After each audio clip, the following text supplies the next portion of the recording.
Aneh gue kan.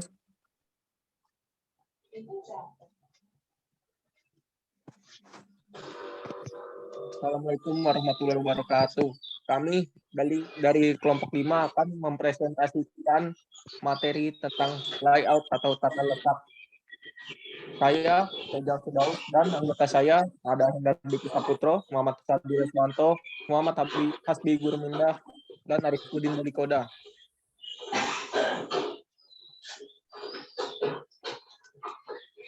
Next.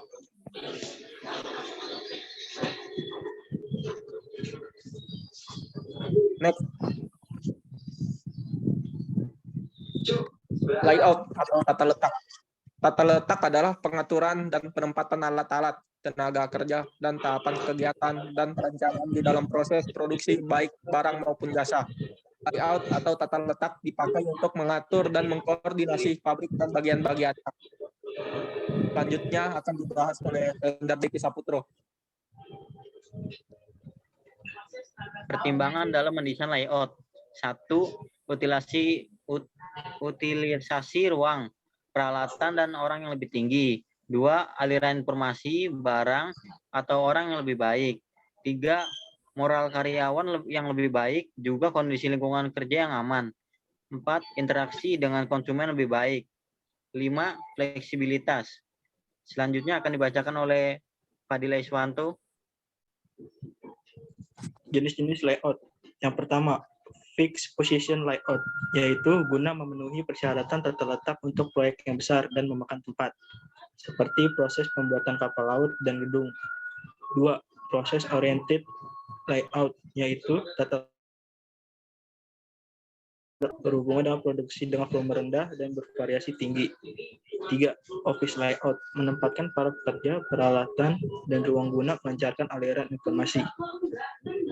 Next. 4. Retail layout, yaitu menempatkan rak-rak dan memberikan tanggapan atas kebaikan perdagangan. 5. Warehouse layout, melihat kelebihan dan kekurangan antara ruangan dan sistem penanganan bahan. 6.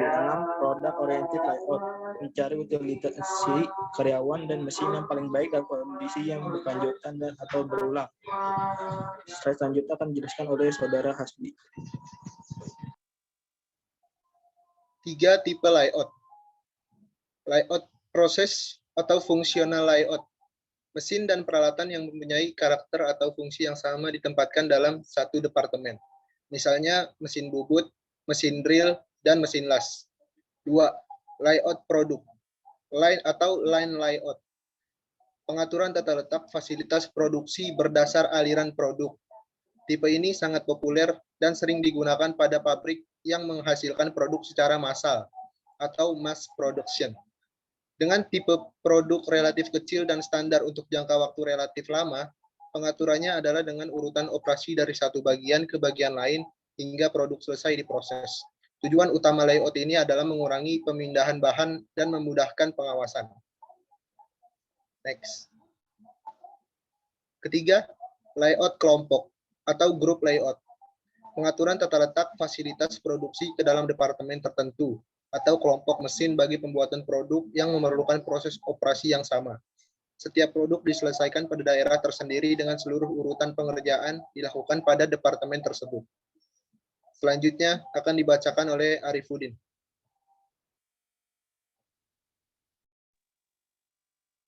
Tujuan perencanaan layout. Yang pertama, tujuan dari perencanaan layout adalah mengoptimalkan susunan-susunan letak mesin dan peralatan produksi sehingga proses produksi dapat berjalan secara optimal dan efisien.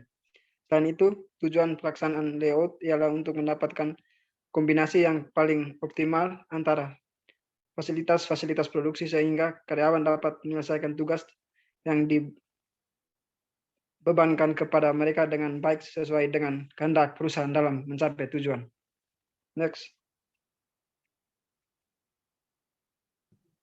Mungkin hanya itu yang dapat kelompok kami sampaikan. Kurang lebihnya mohon maaf. Wassalamualaikum warahmatullahi wabarakatuh.